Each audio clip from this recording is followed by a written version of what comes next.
Good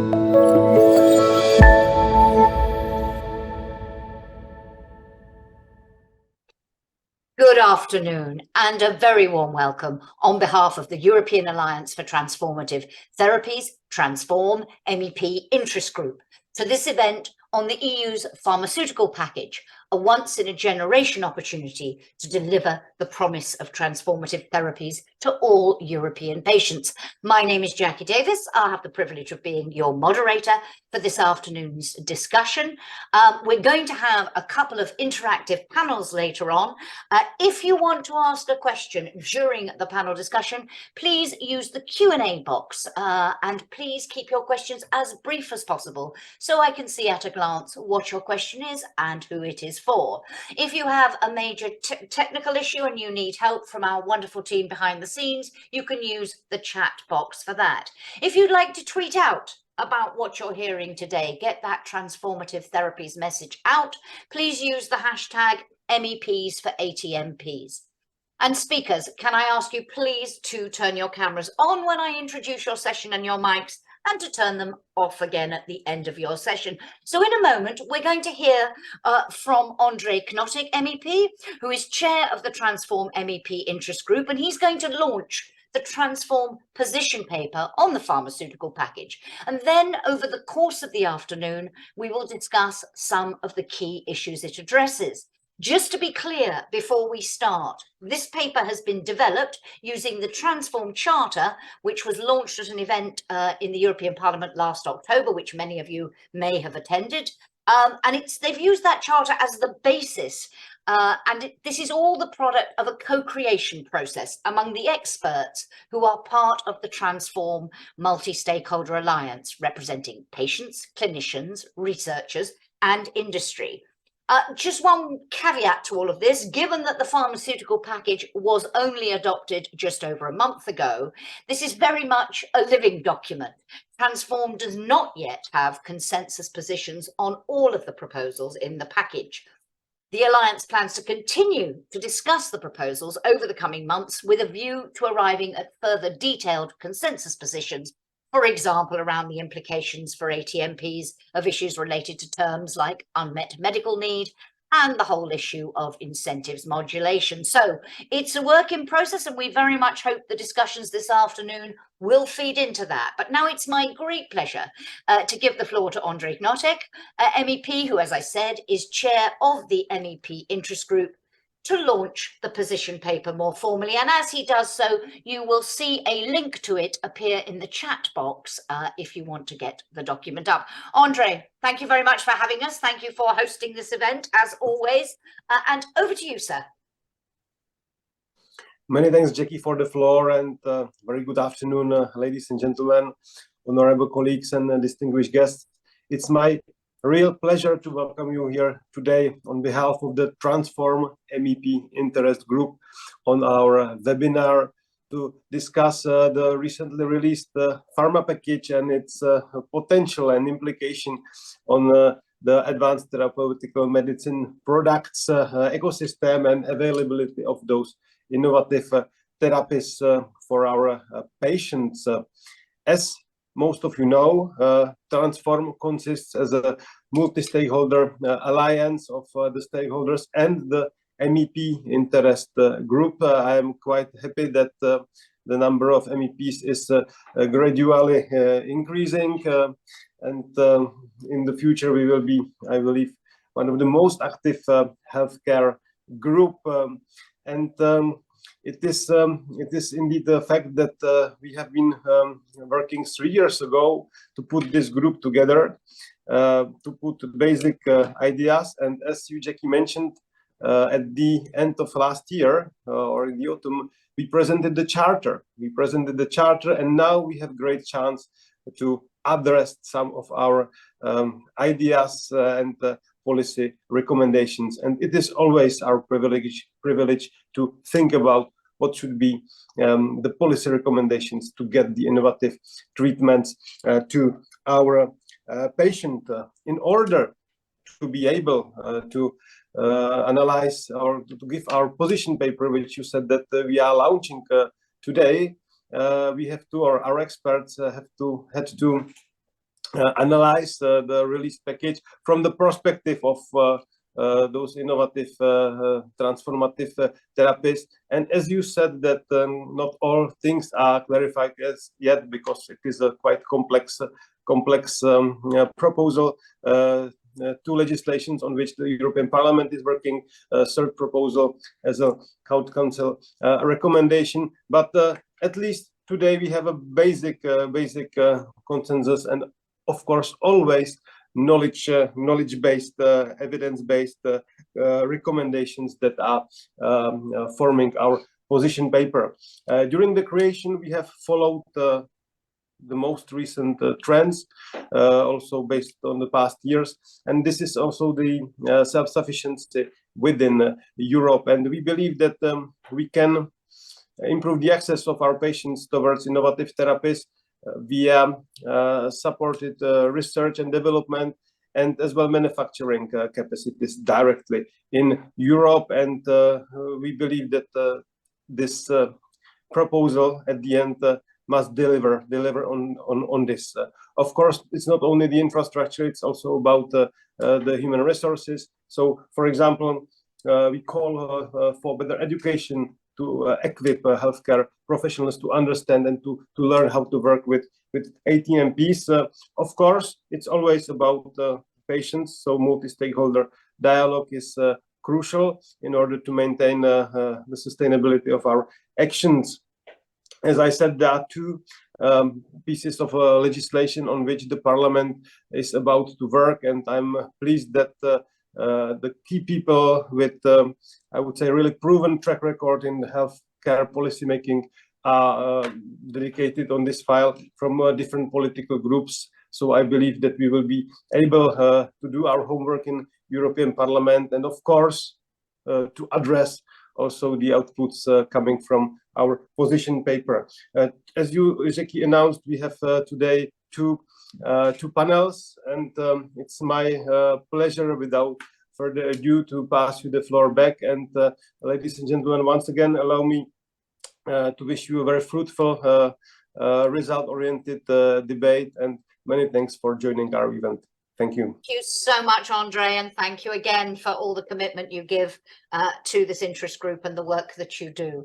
Thank you so much. So just to outline how we're going to proceed, in a moment, Andre was talking there about the importance of that multi-stakeholder dialogue, very much at the heart of the Transform Alliance. I'm going to talk to a couple of those stakeholders in a moment to get a sense, to get a broad overview of the sort of issues we'll be talking about. And then we are going to focus on two key elements. So the position paper contains recommendations that seek to drive positive change right across the life cycle of ATMPs. We're going to look at that life cycle in two chunks. We're going to look first at from search to clinical development, and then from marketing authorization to access. During those two panels, you will have an opportunity to ask questions if you want to. But first, I want to have a conversation with two Transform members. Delighted to see you and talk about Transform's ambition for safe and timely access to ATMPs through the package. So I'm delighted to welcome Simone Boselli, Public Affairs Director at Eurordis Rare Diseases Europe. Great to have you with us again, Simone. And Alexander Natz, Secretary General of EUCOPE, the European Confederation of Pharmaceutical Entrepreneurs. Always a delight, Alexander. Let's jump straight in. And let me ask, and perhaps Simone, I could start with you first. There's an awful lot of meat in this position paper, and people will want to read it and reflect on it. But Simone, if I was to ask you to identify one key message from the paper that's particularly important to you as a patient representative, what would it be and why? Oh, thank you very much, Jackie, for the opportunity, and thank you very much for the Transform Intergroup for allowing me to share our views together with Alexander. I have a feeling that in the course of the next few years, we will have many opportunities to discuss these challenges. There are, in fact, a lot of good input in this position paper, and I could quote many, but I would like to start at the end, particularly when we look at patient access. You see, we have the possibility with the pharmaceutical package and the pharmaceutical strategy to focus minds of decision makers and the entire community on what needs to be truly transformed, if you allow me, the European health system. And in many cases, rare diseases are at the forefront of change, not only in pharmaceutical development, as represented by the number of advanced therapeutical medicinal products that target the genetic roots of those diseases, but also on how we modify and perhaps evolve for the better the European health systems, particularly when you look at our recent history, starting not only from the regulation on OMP, but following through to the policy around rare disease at European level. And therefore, I welcome very much the focus of part of the paper on improving the access by tackling some of the persisting issues, particularly in access across borders, not necessarily only on the directive for patient rights in cross-border healthcare, but also in the use of the regulation on social security, which currently, and as many has, including ourselves, but also the European Court of Auditors, critically highlighted they are not working in an optimal way. But we don't start from scratch. We have the experience of over 20 years of the European Medicine Agency. We are the continuous discussion that we have, particularly at the health and technology assessment. So on top of that, we also have a clinical infrastructure represented by the European Reference Network that should be continuously exploited to allow for the timely, not only diagnosis, but delivery of the treatment, no matter where a patient should reside in Europe. Thank you very much. And all issues we'll come back to in our discussion later, a particular focus in the second panel, like to look at what we do and how we can better use existing infrastructures, as well as what new possibilities the package opens. Alexander, what would you pick out particularly as a key message and why? Thank you very much, Jackie. It's a great pleasure to be here and to kick this off together with Simona, this discussion this afternoon. I mean, from our perspective, what we're expecting from the future legislation, the first objective is really that we'll make sure that it's future-proof, that it's fit for purpose, really for the future. It's been a while ago that we have been revising our legislation, so we really need to make sure that what we're doing now is really fit for purpose for the next 10 or 20 years. The second element is really another very important element, which is to make sure that we support the development and authorization of highly innovative technologies like ATMPs and other medicines. And thirdly, the most important aspect is really that patient can benefit from those therapies. So it's really making sure that there is access in these type of therapies. We need to make sure that the EU is becoming even more attractive than what it is today. I think Simona highlighted very importantly the fact that we have a good infrastructure. We have excellent centers in terms of highly specialized centers for cell and gene therapies. We have centers which are really on top of things when it comes to certain disease areas. And we have a very good network with the European reference networks. But it's really important that we're updating our regulatory system, our ecosystem, to make sure that it's fit for purpose. I also want to mention that we have an agency, the European Medicines Agency, which has been very competitive in the positive sense that it has been able to allow for tools to be employed to bring innovative medicines quickly to the market. But there are, of course, also some shortcomings. We need to get better when it comes to an early dialogue with all stakeholders. We need to get more into a space where we are discussing in a multi-stakeholder setting, as we've been doing this in Transform. We need to make sure that also cross-border healthcare is working better when it comes to highly specialized therapies like cell and gene therapies. So there's more to be done in order to really make sure that these innovative therapies reach patients in Europe. Thank you very much indeed. And as I mentioned at the beginning, and the paper makes it clear, this is a life cycle approach. There are things that need to be done all the way along that life cycle, and we're going to delve into the different phases shortly. But what is the key? You also emphasize that these things, Alexander, need to be viewed holistically. What is the key to getting a genuinely holistic approach? And how do you see the role of your organization and others in this? it's really important that we're taking a life cycle approach. We shouldn't fall short in also trying to address issues which relate to the access to those type of innovative therapies. There is a big piece of puzzle which we need to get together in the right format, and that includes also national policies. At the end of the day, access is decided at the national level. It's not only the decision of the company, but it's also the decision of the healthcare system to pay for certain medicines. So we need to bring people at the table. We also need to make sure that what we are discussing in the framework of the EU HTA, where the ATMPs, the cell and gene therapies, come in first on the 12th of January 2025, is fit for purpose. So it's not only about the pharmaceutical package. What Transform is proposing, we are taking a very holistic approach. And I think this is really important here, that we're working in a multi-stakeholder setting and that we get all those pieces of the puzzles right, which includes the EU HTA, national policies, because at the end of the day, there is a lot we can learn from ATMPs, because ATMPs are complex products, and the healthcare systems and the regulatory system have been employing tools which have been very useful to bring those products, like the use of real-world evidence, the use of value-based pricing based on pay-for-performance models. So there's a lot we can learn and explore from those type of products, which is really important here. Thank you so much. And Simone, same question to you, really, in terms of it's easy to talk about holistic approaches. It's not so easy to do. What for you is the key to getting that right? And in terms of, we've already talked about the importance of patient groups and the patient at the heart of all of this. How do you see the role of organizations like yours and others? I respond to your two questions in one. Meaningful patient participation in every single step of the way, and I outline you why.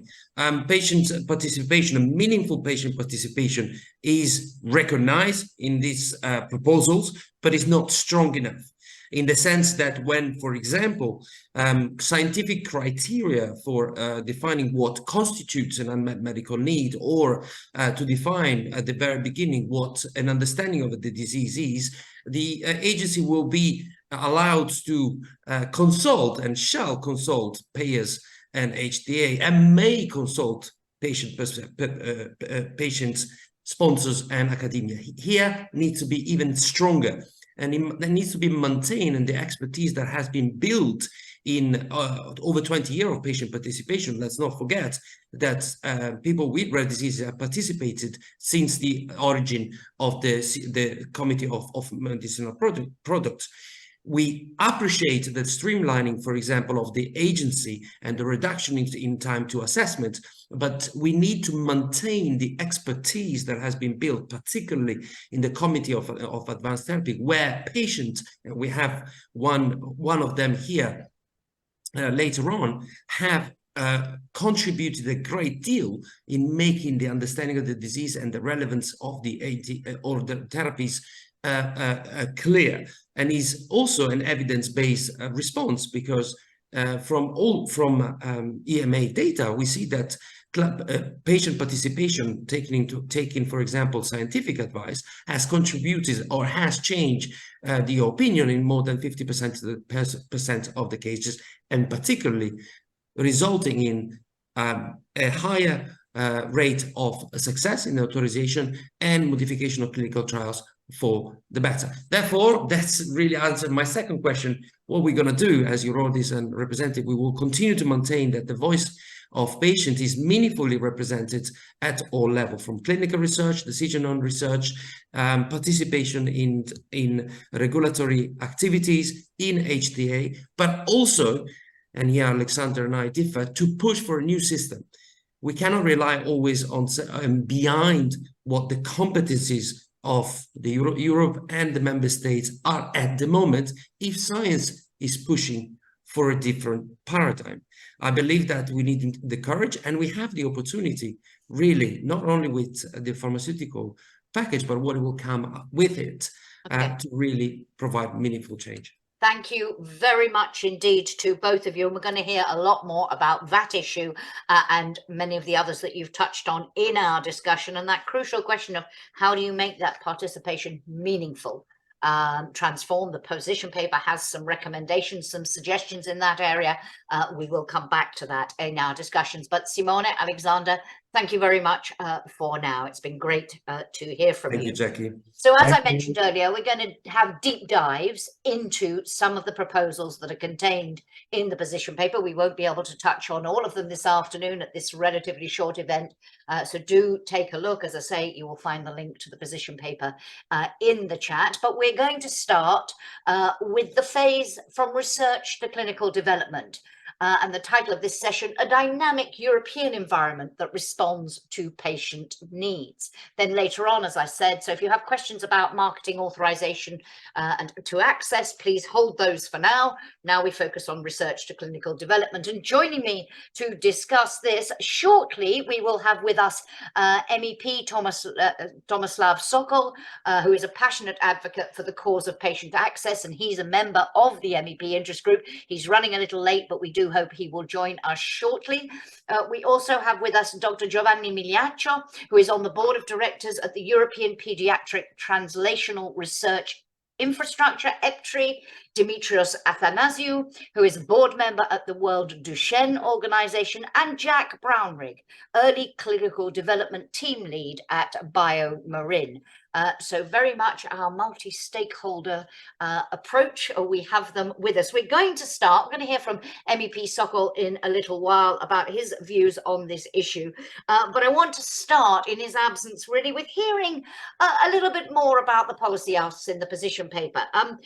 We've asked each of our other speakers to pick one of the asks to talk about what they think is most important in that area. So Giovanni Migliaccio, perhaps you could kick us off. I think you wanted to talk about translational research. Yes, because many people do not know what is translational research. It's the activities that takes you from a discovery of some new idea or new material or new drug to their effective use in the patients. And so moving from the lab to the hospital, which is a very complex and lengthy and expensive process. We really appreciate the position of the pharmaceutical legislation enlarging the presence of all stakeholders in this process.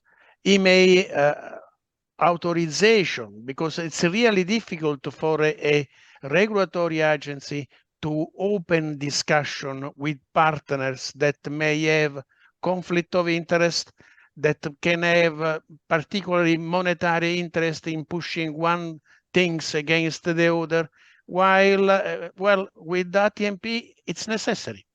Also because ATMP are developed in academia, are mostly coming from researchers paid by public money, and they don't know how to move in this environment. They need to talk.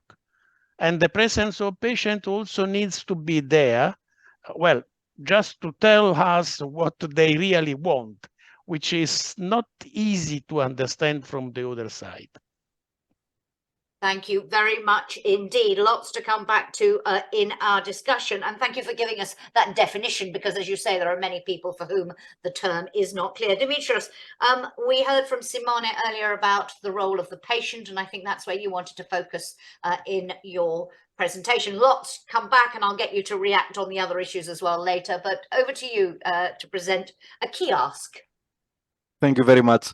I think one of the major items, as Giovanni placed it, is that we need a prioritization of patient-centric and multi-stakeholder collaboration when it comes to research priorities. Because we have seen in the past that we have a lot of research, but is it meaningful research? Is it so we have to be smarter than we have been before in order to focus our resources to effective treatments. And this starts early. So early interaction is important. But what we have seen so far, and also this partly is reflected also in the new, let's say, pharmaceutical package that is under discussion, is that we need to avoid the tokenism that comes with it. So having there the patients, it's fantastic. Yeah, we checked it. In order to really have an impact in this job, you need really to measure it, and you have to have KPIs, and you have to have motives to do so. Because I know that Giovanni is very busy, So if I keep knocking on his door, oh, please call me because I need to do something in Duchenne, it's not going to be so easy. Lastly, maybe is that we have an ambition. We have an ambition as Europe to be in a global leader. But in order to be a global leader, it's not only the ambition you need, but you need the resources. And where you're going to throw these resources, how you're going to spend them effectively. So at least from the Transform, our alliance, we try to figure out and to point where these resources should be. And at least from our perspective, it should be obviously in the education. That includes also from the researchers' part. So how to interact with the patients, obviously for the patients to understand basic science in order to contribute more effectively, in the involvement, because you need the involvement, the resources to be involved. And I can tell you from my EMA experience that all of the patients that are involved in EMA in the committees are volunteers, and the families are still waiting back, and still the jobs have to give us many days off in order for us to be the superheroes. So you have to match with resources what you're preaching. Yeah. And maybe the last one is that in order to do so, you need also empowered patient organizations, because we are not, let's say, the authorities, the national authorities that are doing the job. We are patient organizations that are doing our job. And these are, based on cookie collection funding, grassroots funding. So you need to have serious resources and serious tools that you can measure impactful involvement of patients in the research. Thank you. Thank you very much indeed, Dimitrios. And I'd like to get some thoughts from Giovanni and Jack, and indeed MEP Sokol when he joins us, on how you ensure, as you say, we avoid that tokenism. You've pointed to the way forward, but how do we build on that and do it in practice? What resources targeted where? A key question. But Jack, complete the picture for us. Jack Brownrigg, as I said, from BioMarin. What policy ask are you going to focus on? Yeah, I'll just start by providing a bit of context to my comments. So BioMarin is a biotech company, and we're a global leader in the development of innovative medicines. And we have an R&D workforce which is more than 100 strong in our Europe and Canada region. And as a Transform member, we believe that it's important this legislation supports and attracts the development and authorization of innovative medicines like gene therapies in the EU. In alignment with previous comments, it's also important that it's future-proofed so that the EU has medium to long-term benefits from that research and development activity. Running clinical trials in the EU directly benefits patients. It enables them to access investigational treatments, but it also develops early clinician and institutional experience with innovation, which means that once it's ultimately approved, it can be adopted more efficiently. And we know that the EU is facing increasing competition from other regions in the world, like the US and Asia, where recent research suggests more clinical trials are being conducted. And that disparity is even more apparent when you look at gene therapy clinical studies. So in my wheelhouse in early development, there's perhaps one part of the proposed legislation which I would highlight, which I think will help the EU to remain an attractive ecosystem for innovation, and it will also encourage industry and biopharmaceutical companies like BioMarin to invest in research development activities and ultimately launch medicines. And that is that Transform really welcomes the intention to mandate the EMA to establish a consultation mechanism for authorities and bodies along the pathway of drug development. And that will really enable sponsors to receive perhaps more pragmatic advice, which is tailored to the particular disease or tailored to the technology. It will enable us to design better clinical studies. It will enable us to collect perhaps more relevant data from patients. And ultimately, it should streamline the authorization process down the line. Thank you very much indeed. And Jack, if I could just immediately follow up with you on this point that Alexander Natz also made. You emphasized very importantly that future-proofing of the regulation. What for you is the key? We are in an area of very highly innovative technologies, rapid change, rapid advancement. What for you is the key to making sure that it is future-proof and remains fit for purpose? Because I know from an industry perspective, stability and predictability in the regulatory framework is also important. So what's the key for you? And do you think the pharmaceutical package as it stands is going in the right direction for future-proofing? to you first, and then same question to Giovanni and Dimitrios. Yeah, I think there's a couple of components to that. Perhaps I'll focus on one particular example from the proposed legislation, which is the simplification of the GMO requirements for ATMPs. So, as it stands for clinical studies involving cell and gene therapies, which consist of or contain GMOs, there's a very complex set of rules which we have to adhere to, which govern GMOs, and those rules differ between member states, and that can lead to divergent opinions. So it's a real challenge for sponsors to navigate, and it can delay access for patients to investigational treatments, and it can serve as a disincentive to conduct clinical trials in the EU. So in the proposed legislation, there is a proposal to streamline and harmonise the process under the GMO regulation. And that's a very positive first step towards reducing some of the unnecessary regulatory burden that industry faces, and particularly developers of ATMPs. I think that there is more that can be done there, and Transform has called on the EU to consider risk-based circumstances where a complete derogation of those GMP regulations might be applicable, and a great precedent for that approach was seen in the COVID vaccines. Absolutely, absolutely. Just your thoughts, Dimitrios, on future-proofing. How do we make sure this stays fit for purpose, and we don't have to keep reinventing the wheel, as it were? Thank you. I think that there are areas inside the regulation that are future-proofing, but also there are others that are challenging. And I'm reflecting my own personal opinion, just as this disclaimer, because we've seen, for example, the participation and the impact that the participation of the patients, but also the HCPs had inside the committees. And in this level, we have measurable results. Now we're moving to a proposal towards working parties. And we have seen also in that frame all around Europe how the working parties are working. And I'm going to echo Simone that it's completely different if you are a member of something, and it's completely different if you are supposed to be invited sometimes. Yeah.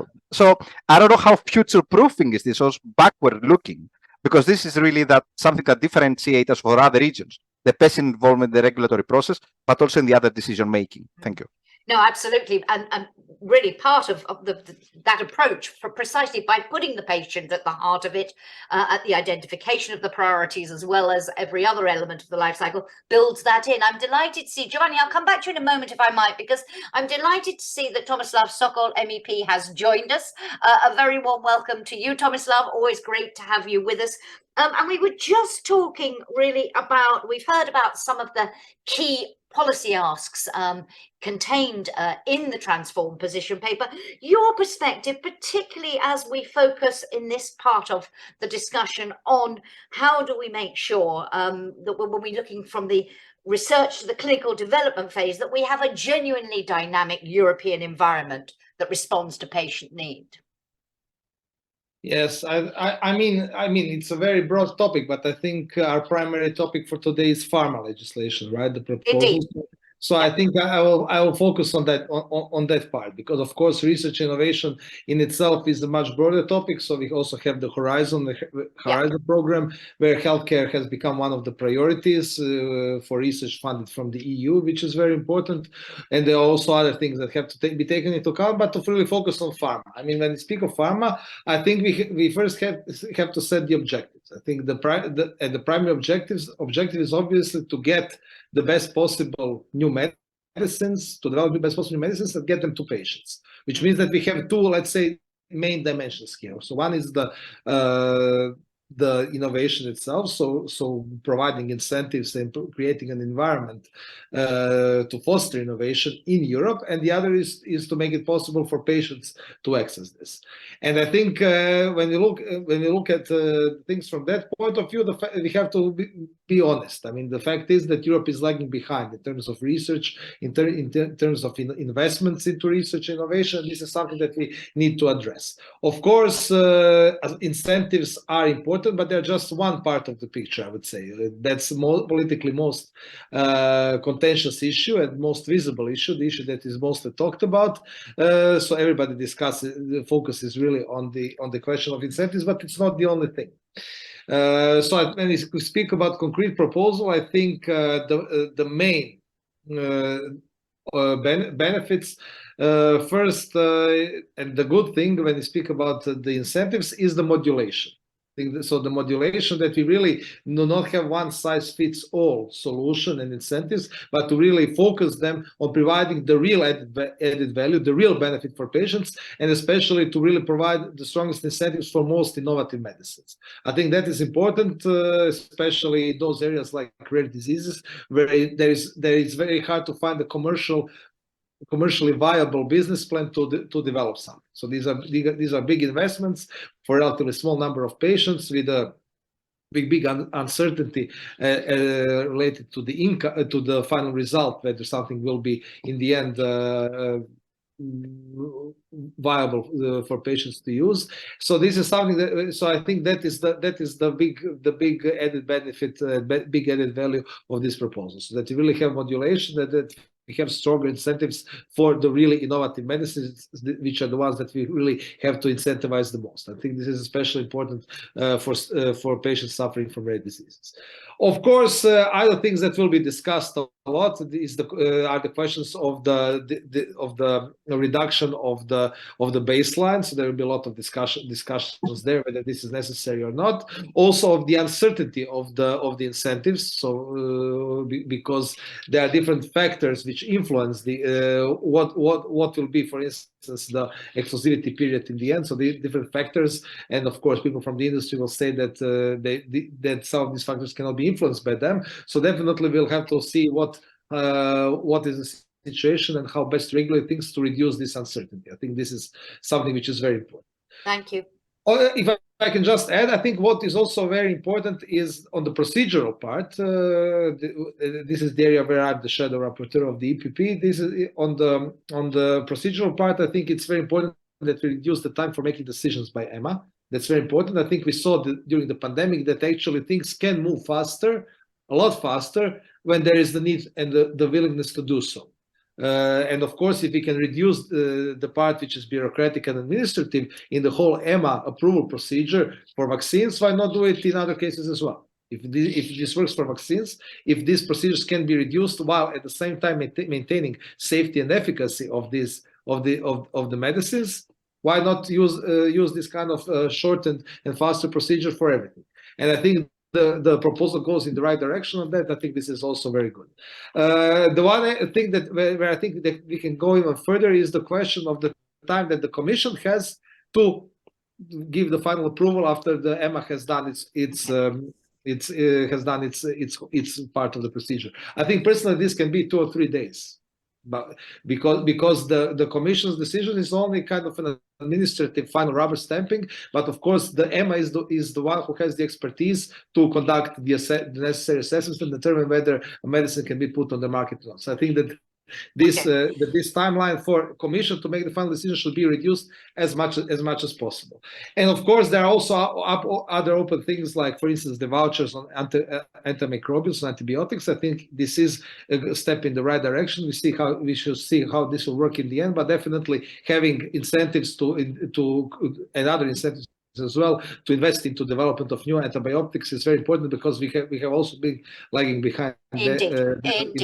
Want to keep the focus this afternoon on those ATMPs, and also we'll come back on some of those approval questions in our second panel, but highlighting there very much some of those open questions, open issues that are still being discussed, and how you see the way forward. Giovanni, I was asking earlier, I asked Jack and I asked Dimitrios about how do we make sure the legislation is future-proof and that doesn't have to be adapted constantly. What do you see as the key here? And do you think we're on the right track? Well, the legislation is a huge step forward, making things a little bit lighter on the bureaucracy, giving the EMA a lot of latitude in what they do, and that's very good. But the devil is always in the detail. Let's say the people of ATIMA are charged to decide what is the acceptable risk benefit for a new drug. For the ATMP, there is difficulties because they are new, they are innovative, they are for life. Some of them you take once, but then you cannot take another. So there is a lot of evaluation. That is one of the points where the value of the patient consultation and opinion is very relevant, because what is the acceptable risk? Only the patient knows. We can be taken to be very restrictive because we don't want to be putting anyone in danger. But then the patient can say, no, I want whatever is available because I want to live. But still, EMA sees only what arrives there. Someone else initiate the process. So as MP Sokol said, there is the research commitment, orientation, that is outside this legislation, but is a relevant point because somewhere the process needs to start.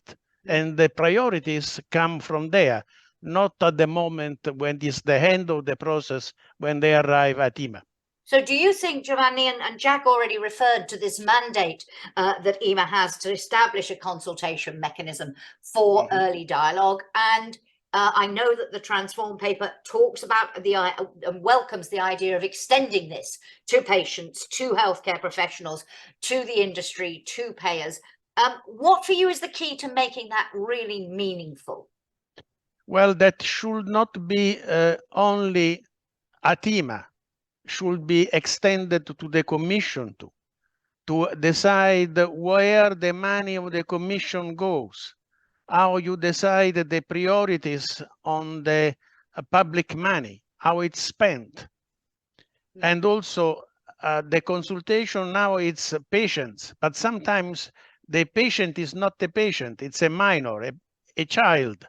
You need to talk with the parents, with the careholders in the health system, because there are many stakeholders in this process. Indeed, indeed. Can I come to another issue which Jack talked about, and he highlighted the benefits of running clinical trials in Europe. He said it directly benefits the patient. Question to all of you, really, and maybe Demetra, start with you. What do you think, how important do you think this issue is of improving the environment for clinical trials? We do have a new regulation. There is some, the new package also looks at this, and Transform position paper talks about clinical trials a lot. How important is it to you from a patient perspective to have the focus on clinical trials, and what do you think needs to be done in this area? Thank you so much. I think it's one of the most important topics. I think it's out of the question. I'm coming from a rare disease. You understand that sometimes being part of a trial or not, it makes the difference between living or dying. So we have seen it in SMA, for example, currently a couple of years ago. So being able to have an extended network of clinical trials that it can be equitable, so everybody can participate, because also we have this issue that it can be can utilize the cross-border recruitment, because when we're talking, for example, for rare disease, you're not expecting your population to live in one place. So either you should have a hub that people can commute, maybe regional, that people can commute to participate in a clinical trial. Either they can go, for example, and especially for ATMPs, we have discussed this extensively, even for the dosing, you cannot return again and again to a city that's a couple of thousand miles away. So you have to have a central unit that it is either it's doing the dosing, either it's performing the basic clinical trial, and then monitoring should be close to home. So that's the one item. The second is the regulators and the laws that are limiting and the fragmentation we have in the EU. So, for example, if I'm recruiting a clinical trial in Thessaloniki in Greece, I cannot take patients from Bulgaria, which is 100 kilometers, but I can take, I don't know, patients from Crete, which is 500 kilometers in a plane and a boat. That doesn't make a lot of sense. That's the second part. And maybe the final part is that we see the failure of retention and recruitment in the way that we perform clinical trials. And I'm looking at Jack. The statistics are ruthless. We are in trouble. We recruit and the retention level is very low, especially in rare diseases, from what we know. If we use patient experts and patient organizations, the recruitment is better. If you have reviewed the protocol, the retention is better. We have seen this in our CABs. So the more you involve the patient organizations, and we saw also in the new regulation for clinical trials, it was mentioned, but not mentioned enough. So it was a nice to have. So I think these are areas, patient involvement, flexible regulation, cross-border is something that we should work on. Thank you. Thank you very much indeed. Jack, I wanted to come back to you. Giovanni, I'll get you a chance to react. And then MEP Sokol, I'd like to come back to you both on this question, but also on the question we've talked about a lot and before you joined us about the need to avoid tokenism when it comes to patient participation and the need to make it meaningful, how you see the way forward and whether you think the package does that. But Jack, you raised the issue of clinical trials. What for you is the key to making sure that Europe is attractive, that they do happen here? And do you think the package moves in the right direction on that? Yeah, very much so. I mean, just picking up on something Dimitrios said, I think to ensure that the ecosystem in Europe remains very patient-centric, we have to evolve the way that we collect patient input across the development lifecycle. And I think we need a much more structured approach and better methodologies and more standardized methodologies to collect that input. And I think that, you know, whether it's the agency or the sponsor, we're all contacting the same people in these patient advocacy organizations, and there needs to be a more coordinated, joined up approach to collecting that input. You know, sponsors have to, as you said, Dimitrios, incorporate patient perspectives into trial design. It needs to be active participation rather than just an informing process, and that will ensure that we can recruit better and also retain patients in clinical studies, which is really critical. And I think on the national competent authority side, you know, patient perspectives needs to be incorporated into things like the review of clinical trial applications, into scientific advice.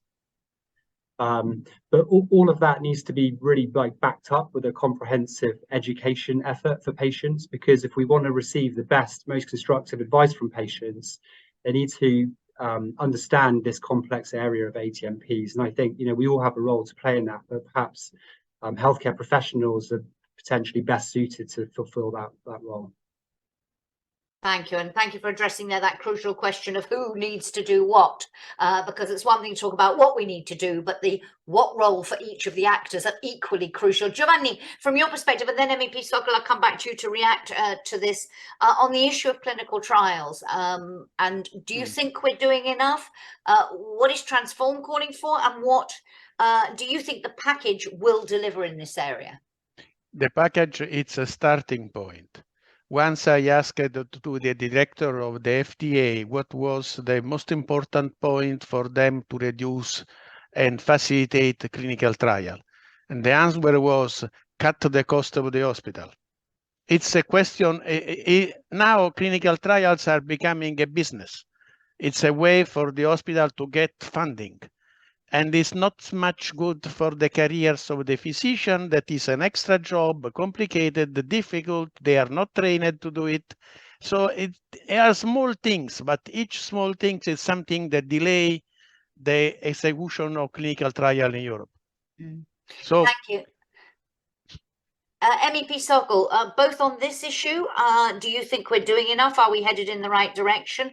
And on the issue of patient participation, and I really would like to get your thoughts on how we make sure, we've all underlined how important it is, but also a concern that it can be tokenism, and how we make sure that it is genuinely meaningful. Yes, I mean, there are limitations on what we can do through legislation. So this is something that need to be taken into account. We cannot resolve all of the issues which exist with this pharma legislation. I think that's one of the most important messages that we already brought forward in previous discussions on this topic. So I think definitely inclusion of patients is important. I think discussing with patients having this dialogue and also working on raising awareness is something which is very important. But what is also very important when we speak about clinical trials is what we have to do to make sure that these are not only focused on several big member states, but that also others take part. And I think that's one of the most important discussions that we'll have also in the future, because really we see big differences of big inequalities across the EU. So definitely, raising awareness, talking to patients, strengthening the dialogue with them, yes. But on clinical trials, I think this question of participation, of widening participation, is something that we really have to look at and see what can be done on European level. It is true that our possibilities are pretty limited because of the division of competences, even though we have EU rules on clinical trials. But of course, we have to try and see what we can do to really make it feasible, and to really make it. I mean, it's a business, so even profitable. Let's say that clinical trials are conducted in a broader settings than it is today in Europe. Thank you very much indeed. Just now, turning a little bit more, we've talked a lot about the importance of collaborative approaches, and indeed the position paper very much underlines that is the only way to do it. From each of your perspectives, and we talked about the consultation mechanism and who needs to be round the table in these discussions. But if we are to develop genuinely collaborative approaches, what for each of you is the key to success? And I'm also thinking here when it comes to partnerships, public-private partnerships, public-public partnerships, public to multi-stakeholder partnerships. How do you see the importance of those different types and what we need where? Jack? Yeah, I think it's important for us to remember that 95% of rare diseases still lack a approved treatment. And in terms of the partnership between government and private entities, I think there are some research barriers which funding in that space could address.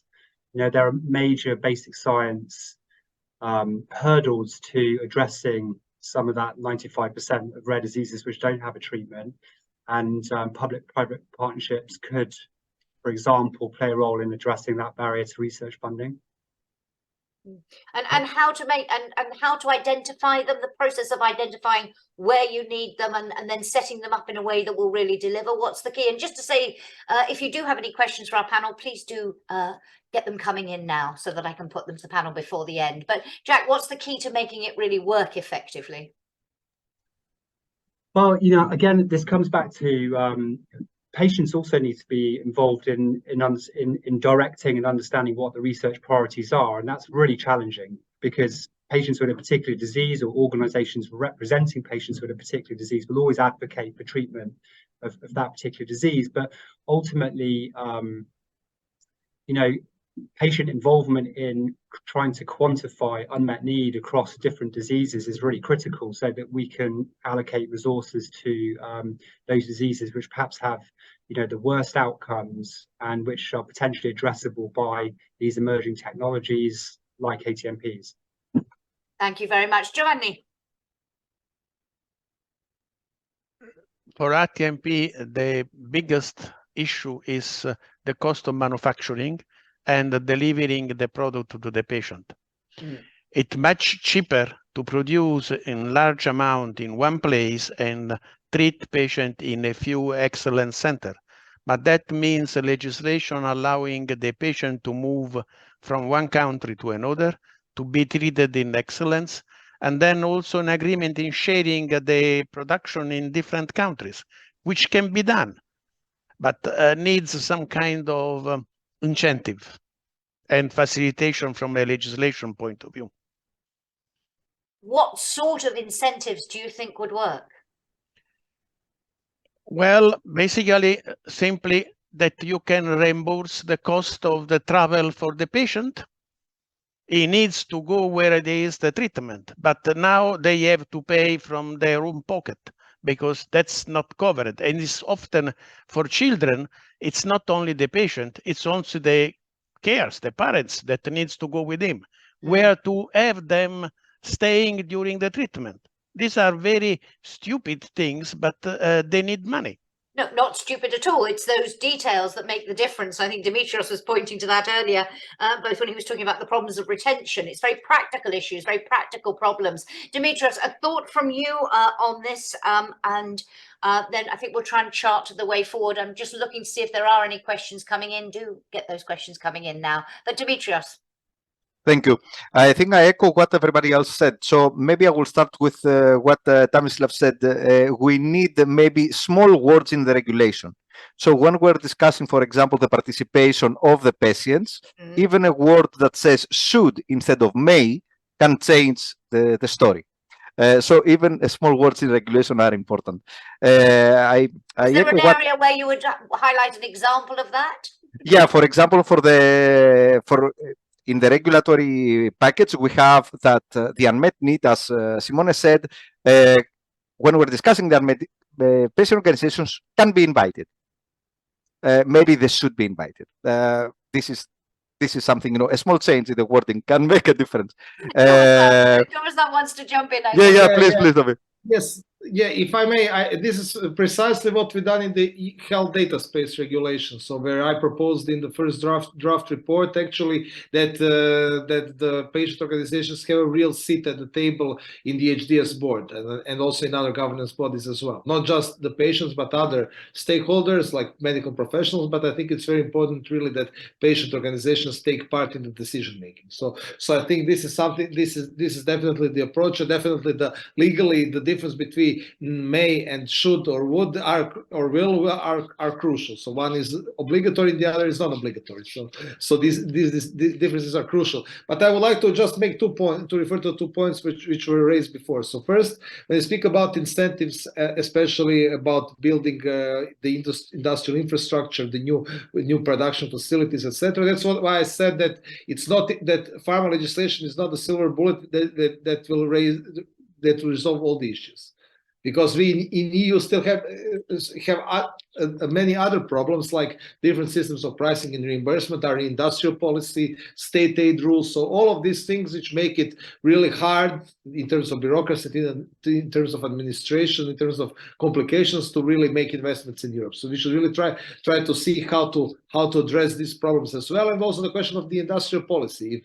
If we have concrete subsidies in some other countries which are our competitors in Europe, then we should also think about whether there are some possibilities in some areas also to have concrete subsidies from the public purse. Of course, not for everything, not without criteria, but in some things which are considered strategic, then really we have the question of maybe it's not just providing legal incentives or making it possible to invest, but also provide some more concrete financial incentives, more direct financial incentives. So it's a much broader issue on how do we make Europe more competitive and compared to other parts of the world, and how we bring investments. Pharma legislation will not resolve everything.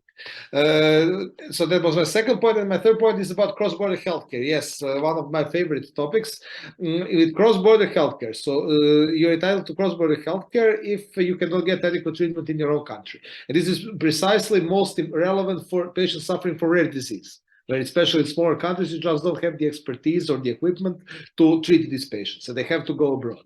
But we have two sets of rules which regulate the same issue. We have Social Security Coordination Regulation on one side, and we have the Cross-Border Healthcare Directive on the other. So we have two similar legal arrangements, but not completely the same. For instance, under the directive, you have to pay upfront from your own pocket, and then ask for reimbursement. But under Social Security Coordination, you don't have to. On the other hand, under Cross-Border Healthcare Directive, you can access some healthcare services without having to be given prior authorization from your own health insurance, but under Social Security Coordination, you always have to get prior authorization. So we have really two sets of rules, which are some of them is more beneficial for patients on some issues, but less beneficial on the other. So this is so extremely complicated. You need to really be a legal expert to understand all of these things. A lot of the decision making is done by the health insurance funds. A lot of still arbitrariness, not enough legal protection for the patients who want to access these treatments. So we definitely have to think of how to simplify these rules, how to make them more patient friendly, and how to make it easier for patients to actually get this treatment that EU is guaranteeing you at least formally. We made some statements on that in the BECA report, Special Committee on Beating Cancer report, which I proposed as amendments. But definitely we have to put some additional pressure on the Commission to revise this whole set of legislation and make it much easier and much more straightforward than it is today. Thank you. And I want to also come back on this issue in our second panel, talk a little bit more about how we can use those. We haven't talked yet about European reference framework networks and so on, but how can we use what exists? There is a question, very quick one for you, Sokol, if I might. What is the impact from our audience? What is the likely impact of the European elections of 2024 on the legislative procedure and therefore the implementation of all these new provisions? You haven't got long to get this done. Will you do it in time?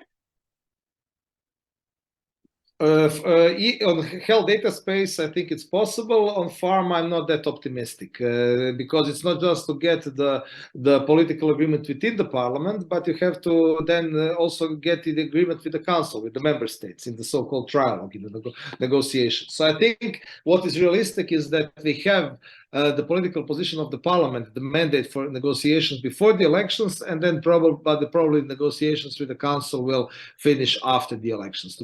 Of course, I'll do whatever I can to do it faster.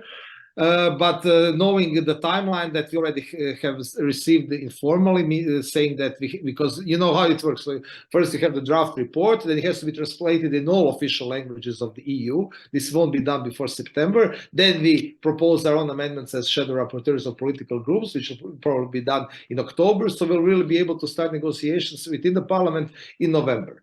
And as you can imagine, since the 1st of January next year, everybody will be focused on getting re-elected. So I think the pharma legislation proposal really came late, knowing how it works in the European institutions. So I don't really think there are very big chances to have the final agreement before elections, but it will be good to have at least the parliament's position. So have the right orientation before we go into those elections and pick it up afterwards. But this means this conversation will run and run. We are almost out of time, but I wanted to ask each of you before we close. And each of you identified a key policy. Asked Dimitrios, Giovanni and Jack. Tomislav, before you joined us, highlighted one issue from the Transform position paper, and it calls for it can be related to that issue that you raised, or it can be related to another issue raised by other members of the Alliance. For each of you, your most important priority, if we are to ensure, going back to the title of this session, that Europe has a dynamic environment for research and clinical development that really ensures we keep this medical innovation in Europe, something Jack was underlining when he talked about clinical trials, and that we respond to patients' needs in as timely as the speed and scale required. For each of you, your most important priority. I'll go reverse order to the first question. Jack. Yeah, I would say the priority is to do no harm. And what I mean by that is I think it's important that this legislative revision builds on the successes of previous legislative efforts and maintains Europe's position as an attractive destination for research and development for innovative therapies. Thank you very much. Dimitrios. I would say that we have to keep some flexibility because the science and the environment around us changes too fast to build something on stone. And maybe the second part is, as you said, this legislation is to cover unmet needs of patients. So it's nice to have them also in the board, in our table, actually. Thank you very much, Giovanni. Well, not to throw away what was good. So to keep the expertise that have been so useful in this year, and for EMA to use a specific working group on ATMP, and particularly to keep the classification procedure that is a very useful legal tool. Thank you very much. Tomislav, you have the last word. Thank you very much. I think when you speak about the policy, about the general policy decisions that need to be made, I think what is really important is what was already mentioned about cross-border healthcare. Even though that is, it is mentioned in the position paper, but it's not directly part of the pharma package, so it's kind of more more general, right? But I think, but this is what I already said, that pharma in itself is not a silver bullet, but just part of the whole solution. So I think making it easier to access cross-border healthcare is extremely important, especially for patients suffering from rare diseases from smaller member states when there is not enough expertise. And second, what is very important is to reduce inequalities that exist in the European Union. So standard of healthcare, quality of healthcare, access to healthcare, health outcomes are so vastly different in different member states, even within the same member states, that you really see have to address this. I think particularly we have to invest into infrastructure, which is still a main issue that's mentioned in the paper. So really, especially to invest in centers of excellence, which would be kind of centers to provide treatment, not maybe just for one member state, but several member states or several bordering regions in different member states. We have EU funding available. We have the cohesion policy, the RRF, EU for health. So we have different possibilities how to finance this, but also to invest into people, into health workforce. So that's also part of the infrastructure in the broader setting. So we need to have expertise in all parts of Europe, really, that can really provide the necessary healthcare. So I think so in general, when referring to the position paper, I think these are the most important issues that we have to address. And relating to the pharma package in more detail, of course, I think it's crucial to make it possible that patients receive medicines, quality medicines, as fast as possible. I think that is the most important thing, and the whole package should be seen in that context primarily. Thank you very much indeed. Thank you, Tomislav, for joining us. I know you have a very hectic schedule at the moment, so we're very grateful. Thank you to Giovanni, Dimitrios, and Jack for a great discussion. So as we were saying, looking in that area, focusing on part of that life cycle. So we focused in our first discussion on that phase from the research to the clinical development, really highlighting one of those crucial issues relating to the future proofing. How do we make sure that the legislation is fit for purpose, not just now, but that it will last, that we can get that regulatory predictability that is also so important in an area like this with very highly innovative technologies. We talked a lot about the role of patient organizations and what does it mean when you talk about a patient-centered process, and what does multi-stakeholder dialogue really mean? And we're going to delve into some of those things in more issue. We've touched on the EMA, the European Medicines Agency, and I want to come back on some of those issues later on, and really come back on how we move faster in all of this. So let me introduce our panel for this session on From Marketing Authorization to Access, a future-proof regulatory framework for innovative therapies in the pharmaceutical package. I'm delighted to welcome Laura Salvini, who is Policy Officer from the European Haemophilia Consortium. We have with us Ana Hidalgo Simon from Renew, Translational Ambassador at Leiden University Medical Center. We also have with us Pascalia Cofuzio, who is Policy Officer, Pharmaceutical and Health Policy in the European Commission's DG Santé. Lina, great to have you with us, and a very warm welcome. Caroline Potet, who is Head of Advanced Therapies ad interim at the European Medicines Agency. And last but not least, Caroline Mougin, who is Market Access Director for Cell and Gene Therapies at Novo Nordisk. A very warm welcome to you, panel. As before, just to get a sense of what we're talking about, first of all, and I remind you, the link to the position paper is in the chat, but we've asked, again, some members of the Alliance just to highlight for us one of the key asks from the position paper, and then we will get into discussion on those issues, but also more broadly on other issues that people want to raise. So, Laura, let me come to you first, and I think you want to talk to us about the hospital exemption. That's correct. And thank you, Jackie, for giving me the floor. Thanks to the organizers for inviting me, and to the Alliance for allowing me to present some of our views. So I will keep quite short to my point. So I would like to present the hospital exemption, which, as many of you will know, we're talking about medicinal products. As the name indicates, they're prepared in hospitals. They're highly individualized to the patient receiving them. and they're there to support an unmet medical need, and they're part of non-routine treatment. Now, these treatments are generally administered for high unmet medical needs. As I mentioned, that would be mainly rare diseases and pediatric cancers.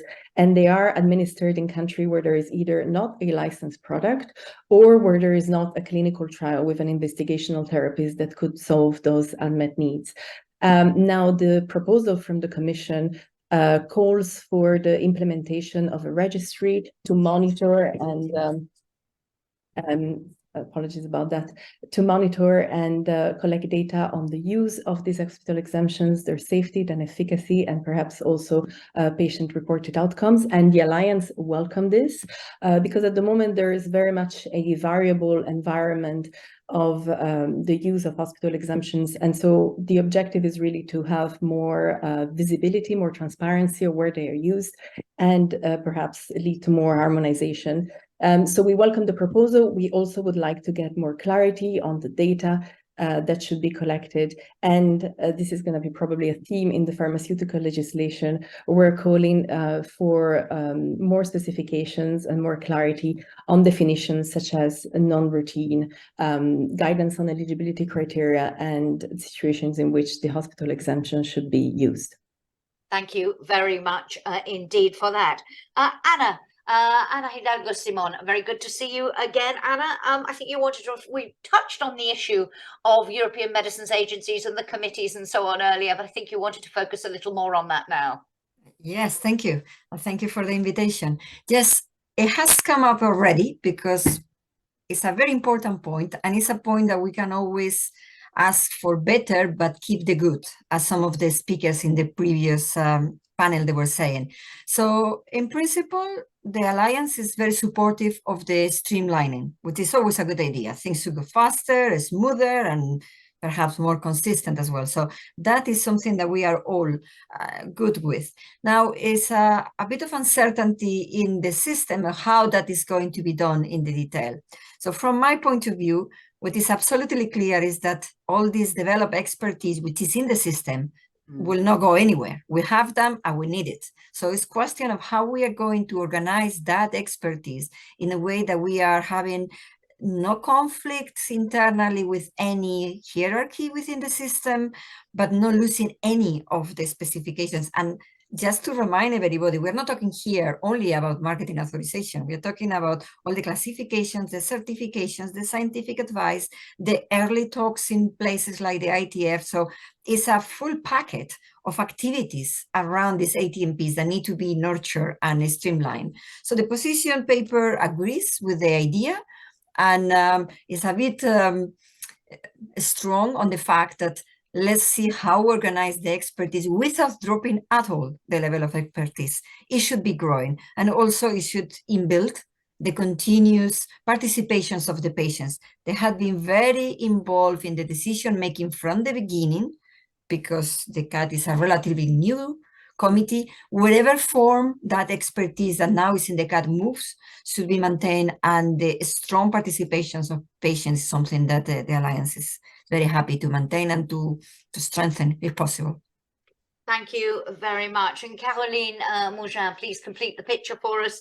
I think you want to talk a little bit more about access pathways, real world evidence and so on. Please, Caroline. Yeah. Hi, and thank you very much for the kind invitation to participate to this panel.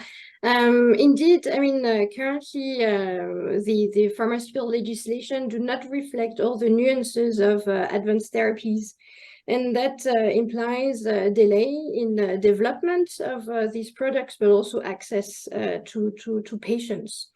And we very much share the objective of the European Commission to increase optimize equal and timely access to patients.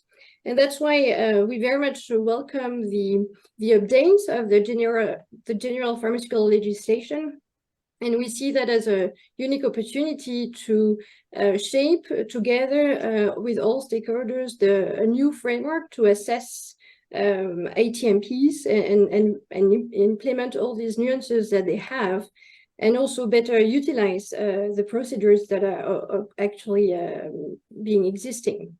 And for instance, we very much welcome the increase of adoption of more flexible and dynamic early dialogues with authorities such as regulators and HTA bodies that will enable us to make sure that we generate the right evidence package along the life cycle of our product. But also we very much recognize, welcome the recognition of real world evidence, which is really a key component complementing real randomized controlled trials or pivotal trials. However, I just want to pinpoint that the success of this revision will only be true only if we look at, we have a holistic view that this legislation is also complemented by the update or the implementation of other legislative or non-legislative tools. So we need to take a very holistic view as a whole. Thank you very much. Lots to come back to in our discussion. Let's get a quick reaction, both from Lina and from Caroline at this point to what you've heard, whether you want to highlight some of the issues raised by Laura, Anna and Caroline, or there are other issues you'd raise. Lina, your reaction on the issues that have been highlighted so far. Yes, hello everybody, and thank you for the invitation. So we are very happy that the Alliance welcomes many of the provisions, and it's very useful that they call for more action or more clarification. But regarding the development and the marketing authorization of ATMP and eventually their access to patients, this our proposal, I think, introduces two important innovations. One is the streamline of the GMO assessment for investigational ATMPs. This is a real game changer because we move from 27 different systems for this GMO assessment to one centralized EU procedure for the GMO submission and the evaluation and of the environmental risk assessment, which will be in the hands of the EMA system. The second is indeed the possibility to use real-world data and health data during the life cycle of the regulatory process from the marketing authorization, because as you know, the ATMPs, as due to their inherited complexity, there is still a lot of the clinical evidence comes mainly from a single-arm clinical trials. So the use of regulatory data will advance the process both at the marketing authorization and post-authorization. Thank you very much indeed. And this area of data and real world evidence and so on, very much it was talked earlier about, reflecting the nuances, the specificities of ATMPs and the challenges that they raise. Your reaction, Caroline, to what you have heard as well, and for you, are they highlighting the most important issues as we move forward? How do you see the way forward? Thank you for the invitation. And yeah, I pretty much was very pleased with the feedback from the white paper and also from the position paper and the speakers today. I would say from a personal point of view, I see a lot of positive things in the legal proposal, and they've been highlighted by the paper. And I would pick up on two specifically that was mentioned by our speakers earlier. The one around simplification of the regulatory ecosystem in Europe, and it's true that I think we have now more expertise or more experience with ATMPs, and therefore we have the opportunity there as as the agency and the network in general to really bring the expertise that exists currently to where it's needed.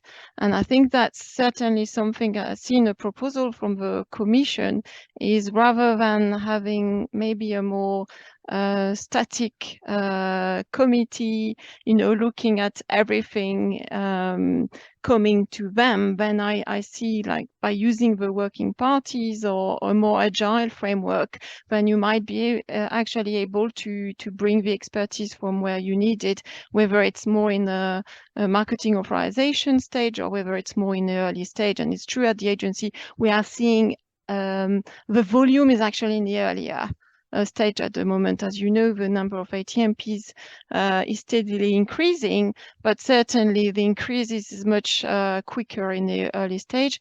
The second point I think that Caroline mentioned earlier is the holistic approach to make sure that these innovative therapies go to patients. That's something we really have to work harder in Europe, and we had some, I guess, reactions from some products being registered and pulled from the market. And I think here again there is this opportunity to have this earlier dialogue, not only via the HTA regulation and this legal proposal, depending on what will transpire at the end of a final proposal, to really enhance that dialogue between regulators and the downstream deciders for market access. And I see this as an enhancement from what we had currently, because there have been dialogues, but they were under not in the framework of legislation. So I see this as a potential for improvement, and hopefully we will get more innovative therapies to patients. And can I just follow up on that, because and link this to a conversation we had in the first panel about the mandate for a consultative mechanism and this key element of bringing the patient in, not just to the identification of research priorities, but also into this decision-making process more. What is your reaction to the emphasis that people are putting upon that, and how do you see it working in practice? So I guess, in advanced therapies world, as you probably know, the Committee on Advanced Therapy already had patient involvement in the committee from the start, and they are really like full member. They are involved in every discussion, and this has been really critical in relation to products, especially who are intended to disease which are much less known than other diseases that standard therapies would look into. Now, I also agree, and I think that was mentioned in the previous panel, the patient voice needs to be involved potentially more at the early stage. I know some companies are also involving them in the protocol design, and I think it should be the same in terms of whenever there is scientific advice dialogue, for instance, and that's already started anyway at the level of a scientific advice working party, so that we hear really the patient voice and the idea around the choice of endpoint, quality of life, and so forth. So I see this as a continuum. And that can only work if we have a framework, and I think the agency has been doing a lot in this area to have this potential engagement routes, but also education behind. Thank you. Laura, I don't know whether you wanted to comment on this question of, as I say, the phrase that struck me from the last session was this avoiding tokenism. We need to make it meaningful. Absolutely. And I am actually really pleased to keep on hearing this early dialogue being thrown in, because I think that's really going to be key to future-proof the legislation and to improve access to ATMPs to patients. And by early dialogue, I really think it should not be limited between the sponsor and the regulatory agency, but also payers, HTA agencies, and also patients.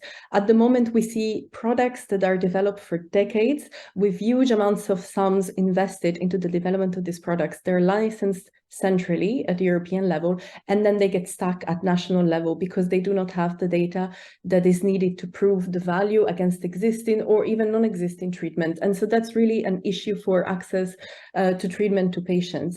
And I think patients and patient representative and patient organization can be key in helping sponsors to develop patient-reported outcomes that can really show the value of the treatment in the particular disease area. I also would like to highlight that a lot of these ATMPs are life-altering therapies. It's not a pill that one just takes once a day and collects in a pharmacy. So I would really like to see a broader conversation of patient care pathways, seeing how are we going to deliver this treatment, where, you know, there were talks about centers of excellence in the previous panel related to clinical trial. I think the same should be true for licensed treatment. It is unrealistic to expect that every member state will be able to develop the medical expertise and invest in the infrastructure necessary to deliver these treatments. So we need to pull European resources together, but we also need to have somewhat an integrated patient journey towards treatment. These are treatments that are life-altering, and patients who are going into it should really know what they're getting, because often it is something that is not reversible and they are not able to take it again. So I would really broaden, and I know that perhaps this legislation does not cover legally all of these aspects, but there needs to be a conversation starting at European level on how we can pull resources together and what is the patient care pathway to access ATMPs. Absolutely. Anyone else want to come in and react on that point before we move on? I want to come back. We're already getting some questions from our audience about cross-border healthcare, and Laura, they're pointing to not everything is covered by the legislation, but there are conversations that need to be had on that. And I'm just thinking, we had a conversation in our last session a little bit about cross-border health rights. I mentioned European reference networks, some of the infrastructure that already exists. You've all talked about expertise and the importance of keeping it and indeed building on it. But also in terms of making sure we make best use of what we've got, as well as the legislation. The specific question from our audience is, can we expect changes in the EU legislation on cross-border healthcare anytime soon? Thomas Love touched on that when he talked about the social security regulation and the relationship between them. Is it on the agenda, says the questioner? And meanwhile, what should individual member states do to get their patients abroad or to receive patients abroad? We heard from Simone Boselli right at the opening about why this is such an issue in this area, because those centers of excellence are located in specific member states, and people do it's vitally important. How do you see that issue? Who can come in and help tackle that? Caroline, she doesn't want to know. Lena, perhaps can you pick up on this issue? So we're talking about the pharma package, but we do have these issues. Yeah. Although it is not a topic covered by this pharma proposal. Indeed not. No, it's but I can tell you that the Commission has launched last year the evaluation of the European reference networks, and the purpose, the objective of this evaluation is to identify, of course, the lessons learned, but also what are the areas for improvement. One very shortly on this, but I would like to complement the point on hospital exemption, because also it has to do with exchange of knowledge regarding the implementation of the hospital exemption. And during last year, when we organized some meetings with academia and representatives from the industry and discussed on this topic, it was obvious that, at least from the point of view of the academic developers and the university hospital, it's very important to regulate this exchange of knowledge, because as it stands now, it is very limited to products manufactured in hospital settings, although the evidence from the implementation indicates otherwise. But now with the revision of this pharma proposal for the specific rules for the hospital exemption, we have foreseen an implementing act where we will regulate also this exchange of knowledge. Thank you very much indeed. One of the asks, recommendations in the Transform position paper relates to creating a registry of all the hospital exemptions that have been granted in the different member states, and precise rules about how you collect that information. There is a question specifically on the hospital exemption, which I'll come back to in a minute, but on the issue of cross-border healthcare, anybody else want to come in on that question? Caroline Mougin, I think you unmuted yourself. Yeah, I mean, I would say that, of course, as mentioned by Laura, healthcare delivery is a key barrier to access, and that's because of the equipment that is needed to do the implantation of cells or injection of cells, and all the expertise, the medical expertise that is required, and technical expertise that is required, and we hope that we can leverage existing or create networks such as ERN. That's a really good concept, and that will need to be customized according to different disease. Of course, with the help of patient organization and clinicians and regulators to do so, but that could be a solution helping patient identification and referring them to centers who are centralizing these patients. That ERN can also help us to collect clinical evidence, and in order to strengthen our evidence package and the evidence that we will use in order to support the value of our products.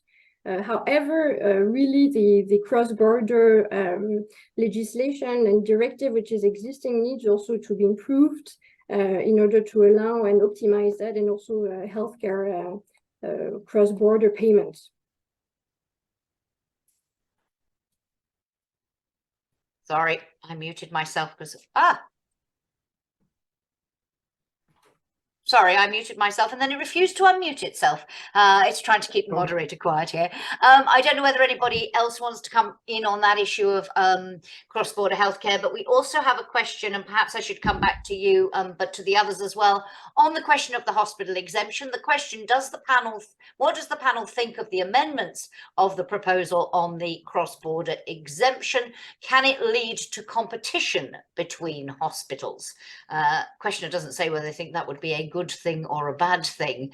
Laura, you talked about the exemption earlier. Could you react on that?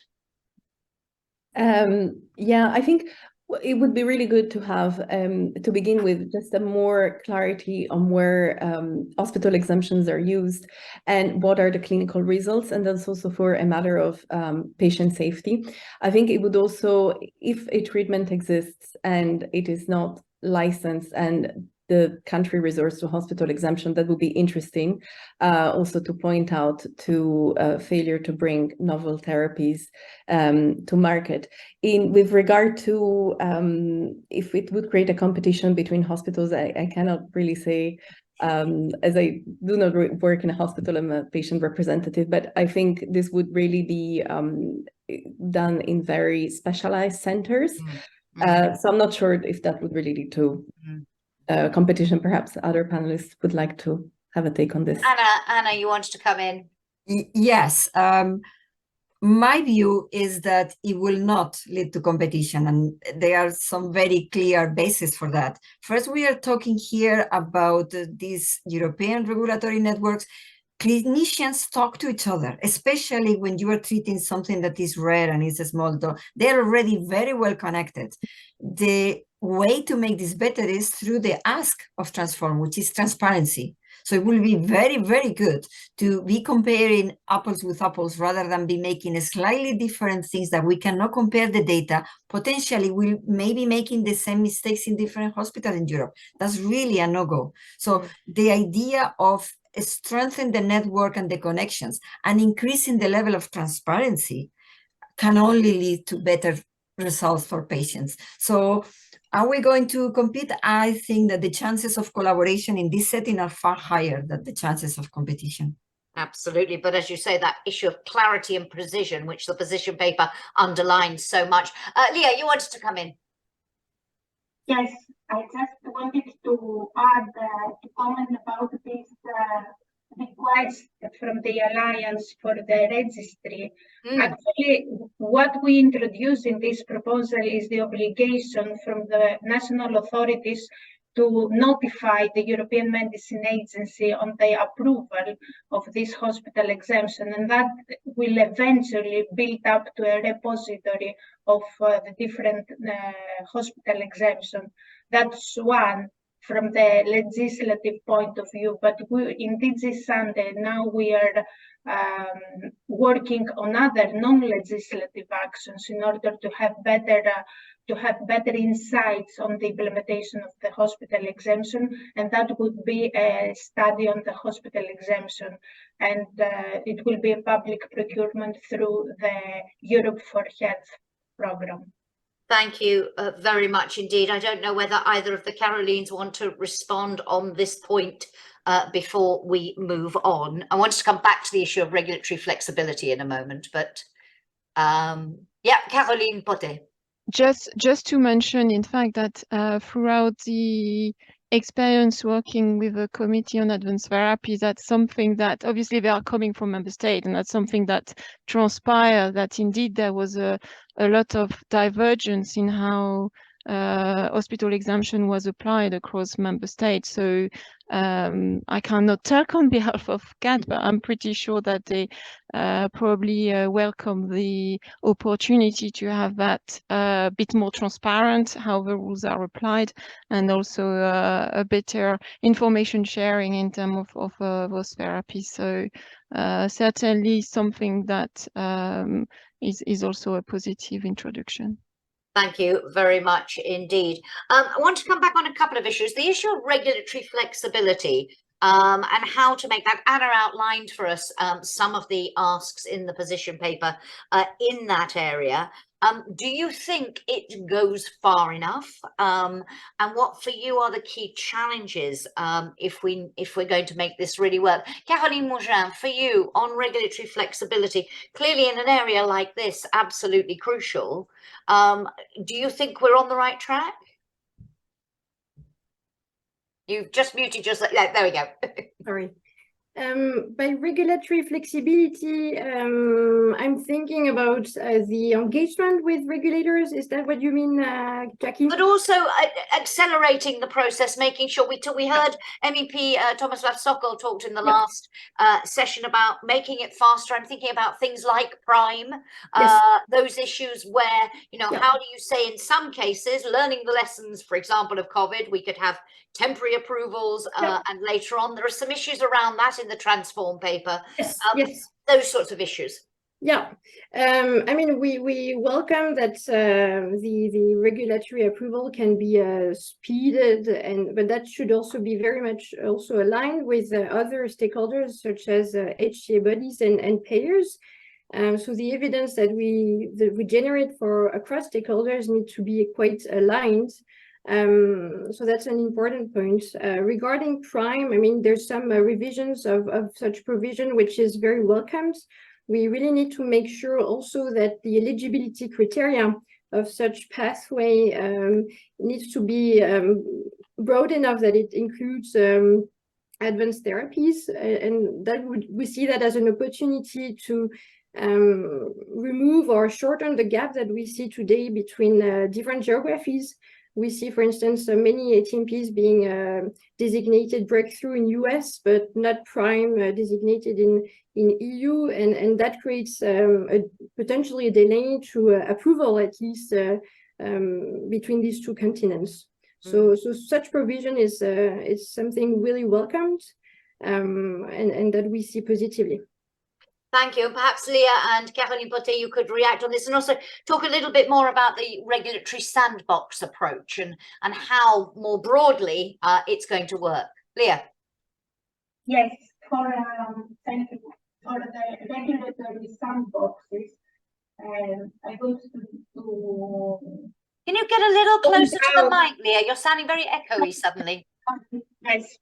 For the regulatory sandbox, I want to emphasize that the worries that they might lead to a tiered approach for marketing authorization of innovative products are not really justified, because I think they are very relevant to give this a time-limited regulatory framework in order to experiment how innovative product services approach can be regulated. And the proposal gives the initiative to the European Medicine Agency that they will come with a recommendation to the European Commission, and there will be a plan, and always there are some guarantees, because it is time limited. There will be supervision, and the supervision will be at the national level. There will be risk mitigation measures. So I think really it's the introduction of this new concept of regulatory sandboxes is very relevant in this era of artificial intelligence and digitalization, and it's win-win situation, because on the one hand it facilitates, it enables companies to innovate, but also the regulators can learn a lot. Thank you. Caroline Potet? Yeah, so I would echo. I mean, the regulatory sandbox, I don't think will be applied, for instance, to all of the ATMPs, because some will follow a normal requirement. So we're not really see this as an opportunity to have a completely different framework for ATMPs, but that could help some of those that would be really in exceptionally circumstances where the framework is completely out of question for such development. Now, one thing that was mentioned around Prime, I was actually, in preparation for this webinar, I was looking at the proposal, and I understand that it's linked also to the, for instance, the exceptional therapeutic advancement. It's true that there is no definition so far, but in the past there was no definition for the framework as well, or terminology that was used. Now I see, when I see the word unmet medical need, when I see the link to orphan medicinal product, I would be quite optimistic that ATMPs would actually continue to be to represent a major proportion of those products under Prime, and that's already the case now, and therefore would benefit from potentially some of the proposed incentives that are included in the proposal, such as an expansion of Prime, the early dialogue, and why not a phase review of data. So I would be quite optimistic on this. Indeed, the devil there is in the detail, or detail is in the devil. Yeah. Yeah. And just in terms of, you mentioned data there, so I wanted to come back on the issue that Caroline Mougin talked about when you were presenting the policy asks at the beginning of this panel. This, of course, a very crucial issue in the area of ATMPs, because sometimes there is limited data from the clinical trials. You could be talking about very small populations. So more crucial here, what for you, and perhaps Caroline, to come back to you as you mentioned it, not just in terms of the rules about how you do it, but how to encourage HTA agencies, regulators and payers to actually use this data and make, when they're assessing ATMPs. What do you see needs to be done there? So there's the side of collecting it, but then encouraging its use. Caroline? Yeah, so I think that by nature, ATMPs have and come to regulatory approval or to market with a quite immature clinical evidence package. In terms of two simple examples is durability. Some gene therapy have a lifelong potential, and of course, very challenging to come with lifelong evidence. We come with 3-5 years, and that's already quite good compared to some pharmacotherapies or antibodies which are coming for approval. So that's the first point. And the second point is also that in some contexts, because of very small population, it's very challenging to run randomized controlled trials in a very sophisticated or more golden standard way. And we do a more smaller trials, and that's we're not able to collect the hard outcomes that are required, for instance, for payers or HTAs. And that's where real-world evidence can come into play and play a key role. First, to support this durability post-launch, that we could see that the drug is actually working on the long term and can be efficient and safe on the long term, and also potentially confirming that what we've seen in clinical trials through surrogate outcome is actually confirmed through clinical hard outcomes in real-world evidence when we have more patients, simply. So that's the two examples that we would really welcome into the new framework that we hope will crystallize into the joint clinical assessment in the HTA regulation. We really hope that will be reflected there and we hope there will be a specific guidelines under the umbrella of GCA specific to ATMPs, and where such real-world evidence will be mentioned there. Yeah, sorry, and just to bring Laura into this conversation, because the position paper also underlines here, as in other areas, the importance of early and systematic dialogue with the patient, with the healthcare professionals, over the collection of that data and the use of that data. Laura, how important do you believe this is from a patient perspective? Yeah, I think it's going to be critical, especially if we're going to include further real-world evidence. I mean, patients are going to be critical for collecting it and for sharing it. But yes, I would like to agree that especially for some of these TMPs, running a randomized clinical trial is not feasible and sometimes could even be questionable from an ethical perspective. And I think that the EMA is already doing work to look at other ways of collecting data. And they've also been done a lot of work on registries, for which we're extremely grateful. And we hope that this will continue in the future. But patients need to be involved simply because to establish what is a good outcome for them and to be able to standardize patient-reported outcomes and implement them in different registries. At the moment, not all registries collect this type of data. And so I think this would be already a step in the right direction if we can agree that we need to collect patient-reported outcomes that are meaningful to them and involve them in developing and validating them. Thank you. Anna? Yeah, I'm just going to add to that how important it is, not only in those examples, but think about the natural histories for the rare diseases. We are in a situation where, the lack of the controls or the randomized or blind control, you need to compensate with many other things. So I think the regulatory agencies and EMA in particular is already very open, but we need to mature as an ecosystem to provide solid data. So no data is going to be considered bad, but it needs to be very well collected, compare good methods and good use of that data. So I think we will grow in the next few years, but the door is certainly open and the direction of traveling is another. Thank you. Caroline Potet, on this question of real-world evidence? Yes, and actually larger than real-world evidence, I think ATMP is an area where, the possibility to have what's called adapted clinical trials and real-world evidence and the use of health data from secondary use. I see, multiple opportunities there in the area of the certainty that's bringing ATMPs when they come to registration.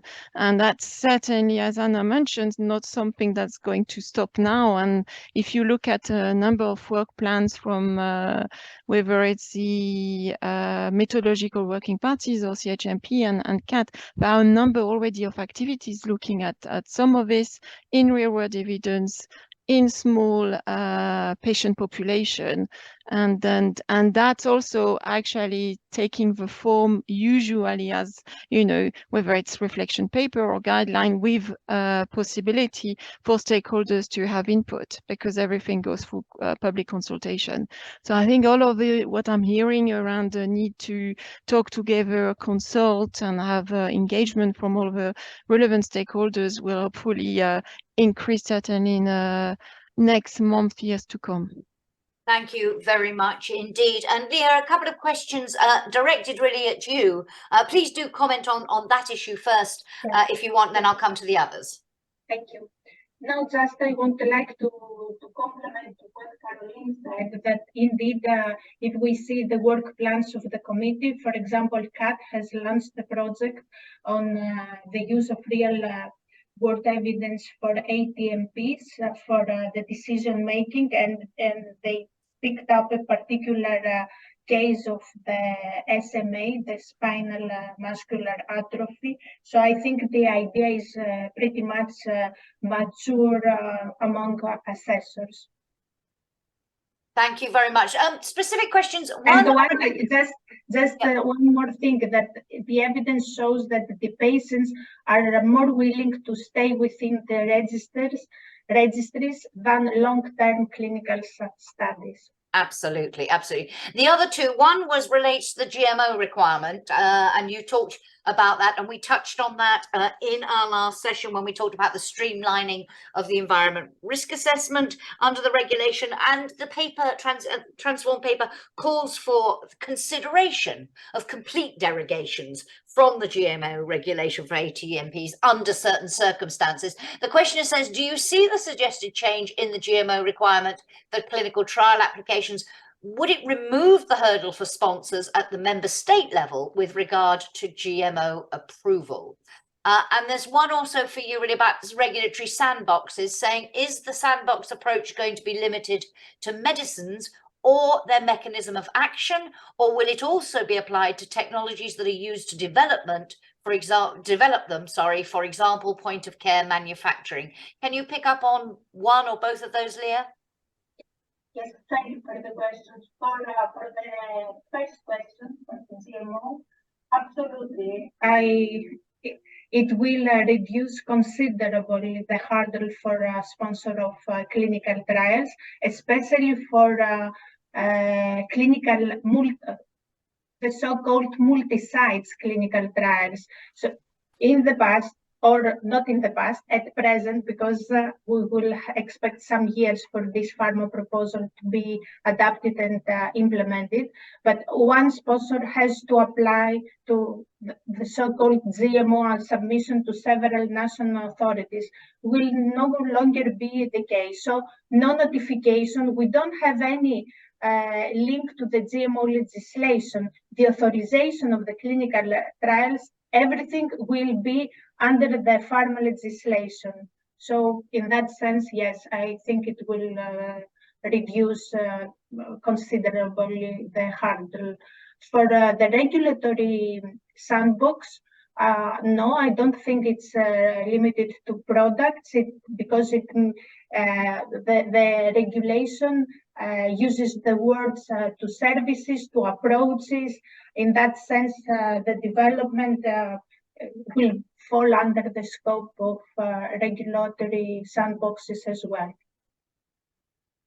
Thank you very much indeed. Anyone else want to come back on either of those? Caroline Potet, please. Yeah, just I would echo. I mean, currently I was looking at the definition. It links to tailor to a characteristic of methods inherent to certain novel medicines, the regulatory sandbox. So it seems to be pretty large, but indeed there are a lot of details underneath. But I would say also that some of the related questions might be covered by another initiatives in the proposal is around platforms. So there are some articles around the introduction of what is defined as platform technology, where you imagine something that exists, which is stable and then needs to be personalized for a given number of patients. I think some of some of the platform technologies like mRNAs and things might fit under there. And then it's all this field of personalized medicine where we've already entered that in a way with some of the ATMPs, but will be broaden this and facilitated potentially by if this platform technology is introduced. Thank you very much. Anybody else wanted to come back on? Anna, please. So yes, I would like to come to bring back the academic research. So in the first panel, it was very clearly stated by Giovanni, I think, that these medicines are starting so far very much in the academic setting, university, hospital, clinical research centers. So basically public money research institutions where the initial ideas are coming from. So this sandbox is absolutely a great tool to get that. You have to remember that academics are not very used to deal with regulators, because traditionally that had been the remit of the pharma industry, which is a very valid system. With ATMPs, we need to involve more people earlier on with different conversations. So this sandboxes opportunity will be very, very good for academics, not just to clarify these early ideas, but the most important thing is to make these early ideas suitable to continue the path, to pass on, to have more translation, more developments from pharma companies, have a better quality starting point for these therapies, so they can, more of them will arrive eventually to the patients. Thank you very much indeed. We've delved into quite a lot of the detail, but I wanted to come back to the title of this session and the broad question. We did discuss it with the first panel, but I want to get your views as well in terms of this future-proofing that everybody has been underlining. It's in the title of our session, and all our speakers have underlined how important it is. For you, for each of you, what is the key to future-proofing this legislation, to making sure, we talked about flexibility, but also that the legislation itself can adapt, particularly given the specificities of ATMPs and their unique characteristics. Leah, in terms of the future-proofing, do you feel that the proposal as it stands now really will be future-proof and remain fit for purpose in such a fast-changing landscape? Or are there areas relating specifically to ATMPs where perhaps more needs to be done on this? Well, I think that the very meaning of future-proofing is that the regulation can be enacted with flexibility while it remains true to its main objective. And the main objective of the pharma legislation is to ensure the safety and efficacy of medicines in the European single market. In that sense, I think that yes, the pharma proposal maintains this main objective to ensure the access to safe and efficient medicines, but also introduces mechanisms and tools to allow for flexibility, like the one that we talked about, the regulatory sandboxes. There are others, not so much targeted on ATMPs, but also to important innovative medicines. I can mention the adapted frameworks that will allow, in the list of these adapted frameworks already in the annex, we mentioned the FAS, which is a promising class of medicines to tackle antimicrobial resistance. Caroline Potter, the same question to you, taken overall, and as Leo was saying, we've talked about some of the specifics of flexibility, that required flexibility. I loved your definition there of what future-proofing means. Flexibility, but keep the overall objective. Do you feel, Caroline, that is the package as it stands, does that enough, or are there areas, particularly in relation to ATMPs, where perhaps further attention will be needed to this? I mean, I agree with Lina. I mean, the fact that you see in a legal proposal the word adaptive framework seems to me quite, because it's not also very defined what it is, and it mentions that development of pharmaceutical, not just ATMPs, is an area where neither science or not technology stands still. So to me, the opportunity to have this adaptation was not in a previous in the current, I should say, actually, in the current legislation. And that's really like the innovation to me. And I also read from some of the article that there is the possibility for the agency, in consultation with stakeholders and the commission, to adapt more in a more agile way and implement, new acts if needed related to future innovation. So I think it's to me it's going in the right direction and removing I mean, I know sometimes we feel we need the details behind, because some of the concepts that are introduced are new, but then we have to be careful that introducing too much details and mean that, you know, then you constrain the environment. And I think the way the proposal is currently framed has probably a good balance between ensuring, you know, quality, efficacy, safety of products, and allowing for future innovation that we cannot even imagine at this time. Indeed. Caroline Mougin, from your perspective, from an industry perspective, is that balance, has it been struck in the right way? Yeah, so I would say there's a few components which are really striking in the right way, and for instance, we touched upon that, the fact that there's more the possibility to have a more dynamic engagement with authorities in order to align on the evidence development. Also, the possibility and the recognition of the use of innovative evidence, such as real-world evidence or adaptive trial mentioned by Caroline. So those are very good tools. However, there's one component which we don't think will solve access, especially for ATMPs. It's this link which is made between the regulatory data protection and the launch of such products across all EU countries within 2 years.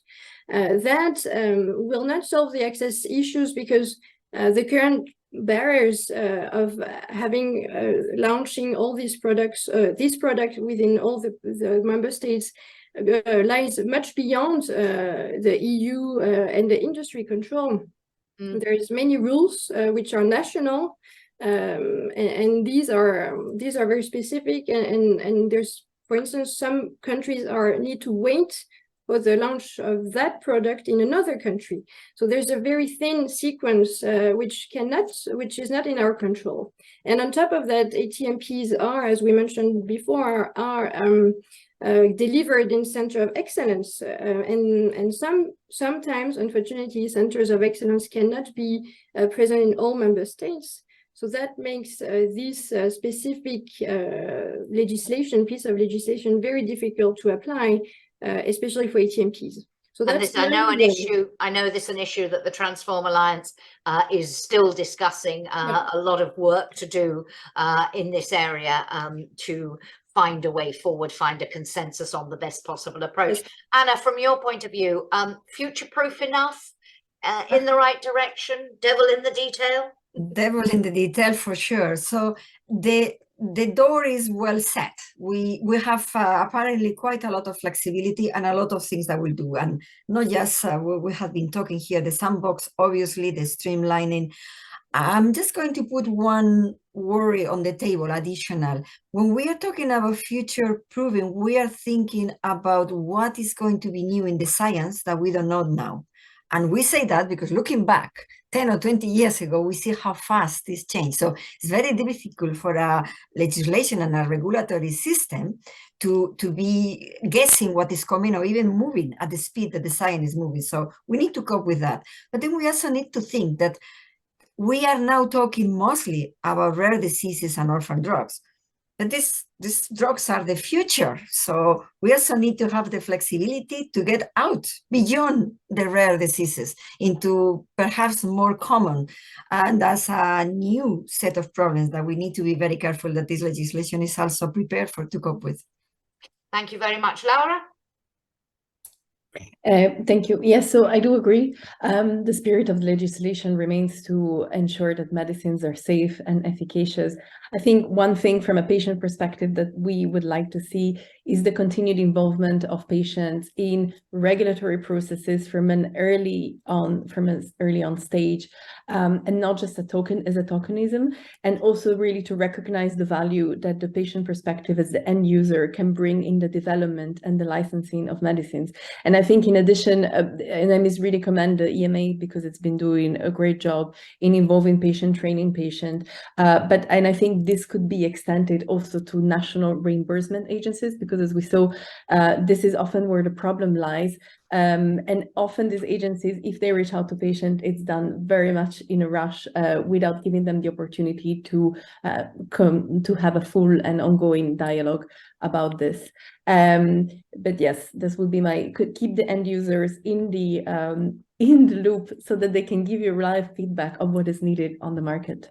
Okay, and Laura, just to stay with you, and then to each of you, we've heard please do take a look at the position paper. So many recommendations, a lot of detail in there, reacting to the package, making recommendations. But for each of you, if you had to highlight one key priority in order to make sure that we get this right, and it can be, for those of you who presented elements of the policy asks earlier, it can be the one you presented, or it can be something else, but a key priority.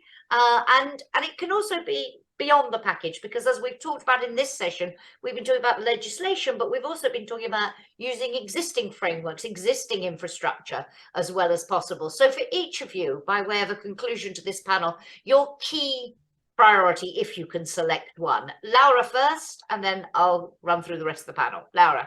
I'll try to keep it short. For me, it would be the cross-border, an improved cross-border access that is an actual cross-border access. And I would also like to see that the EU comes back together like they did during COVID, where we had a massive health crisis.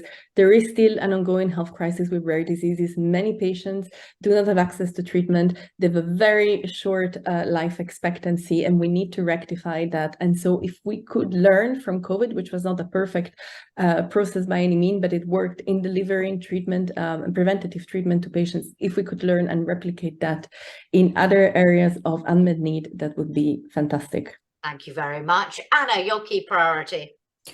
I will go for the support to academics and the merging between the companies, the regulators, and the academics. We know that this is where the good things start, and we really need to support it and to make sure that we are getting, that's very, very good in Europe. It's one of our assets. You have so many good hospitals and good centers and so many good academic research.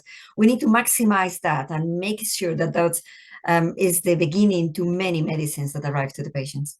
Thank you very much. Caroline Mougin. Yeah, I would say that overall, there's a need for a concerted EU action to inject ambition in the EU regulatory framework. There's a really need to take a holistic view beyond the EU legislation, which is on the right track and many points that we discussed. We also need to look at other legislative tools, the EU cross-border. I fully agree with Laura. Also looking at the health data space, which needs to be also looked at more thoroughly, so we can leverage real-world evidence in a proper manner. So many different legislations and non-legislative tools, which needs to be also considered in that process. Thank you very much. Caroline Potet. For me, it's actually linking to the holistic approach is really leveraging the expertise from the agency, the committees we have, to ensure that as we are, if we are implementing the new proposal, this expertise remains and can be used across the life cycle of product development from early on. We heard a lot around our dialogue to the end, and the decision maker for market access. So really a plea around, we need to do our best to maintain and develop this expertise and ensure the capacity building. Thank you very much. And Leah, I suspect linking to what Tomislav Sokol was saying in answer to a question about the impact of the elections on this package, probably your top priority is just let's get moving as fast as we can, because the time is of the essence. But is there something you would particularly highlight?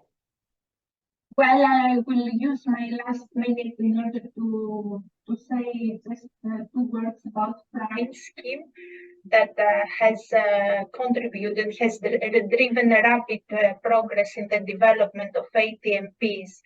And since and there are synergies between the PRIME scheme that until now it was voluntary, but now it has concrete legal basis in the proposal.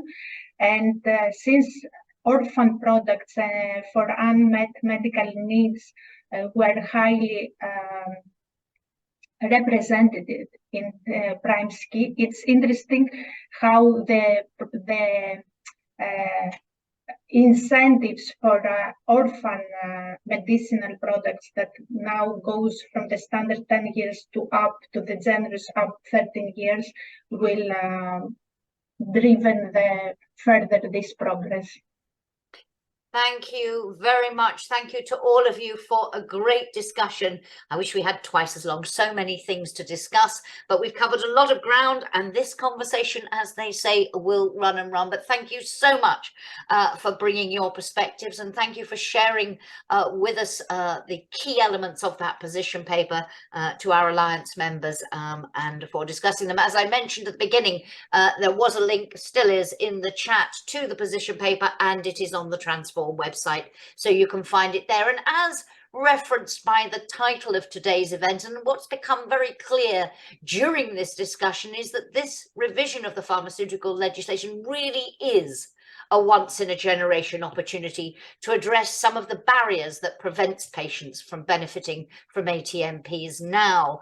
As I mentioned at the beginning, today's discussions will feed into that ongoing work of the Alliance on these issues. And as we were talking about, some of these positions are already evolving, will likely evolve more as the discussions continue in the Parliament.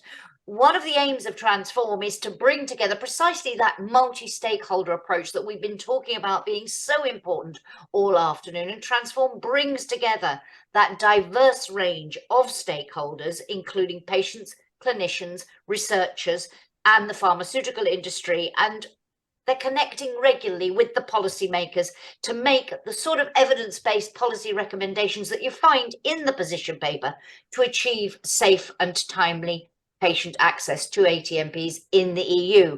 This, of course, will be particularly important as the package goes through the co-decision process. Coming up, just to give you an early warning, on October the 12th, the Transform MEP Interest Group will hold an in-person event in the European Parliament, which I will have the privilege of moderating. I do hope you'll be able to join us then. But in the meantime, please do follow Transform on LinkedIn and keep an eye on the website to receive all the latest information. So thank you very much to both panels and our opening speaker, MEP Knotek, chair of the interest group. Thank you so much to all of you. Thank you to you for joining us and listening to our discussions. Thank you for your questions and comments in the chat, and have a great rest of the day. Bye-bye.